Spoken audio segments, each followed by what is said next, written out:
ಸ್ವಯಂ ನಿವೃತ್ತಿಯ ನಿರ್ಧಾರವನ್ನ ಎಎಸ್ಪಿ ಭರಮನಿ ಬದಲಾಯಿಸಿದ್ದಾರೆ. ಯಾವುದೇ ಮನವೊಲಿಕೆಗೆ ಬಗ್ಗಿರಲಿಲ್ಲ ನಾರಾಯಣ್ ಭರಮನಿ.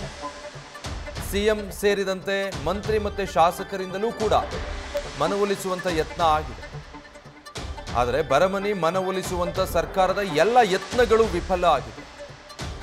ಸದ್ಯ ಧಾರವಾಡದ ಎಎಸ್ಪಿ ಆಗಿ ಭರಮನಿ ಕರ್ತವ್ಯ ನಿರ್ವಹಿಸ್ತಾ ಇದ್ದಾರೆ.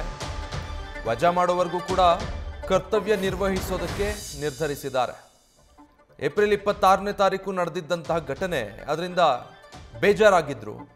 ವೇದಿಕೆ ಮೇಲೆ ಸಿಎಂ ಸಿದ್ದರಾಮಯ್ಯ ಅವರು ಕಪಾಳಮೋಕ್ಷ ಮಾಡೋದಕ್ಕೆ ಮುಂದಾಗಿದ್ದು.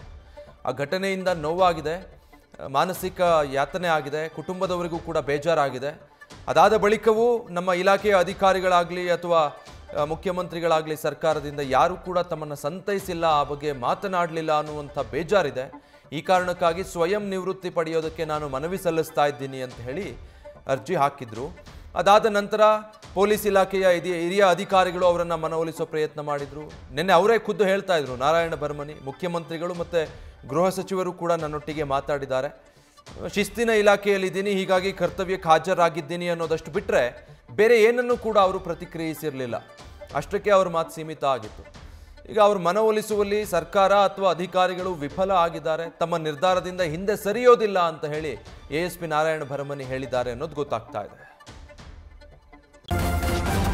ನ್ಯೂಸ್ ಫಸ್ಟ್ ನಿರ್ಭೀತಿಯಿಂದ ನಿಮ್ಮ ಪರವಾಗಿ.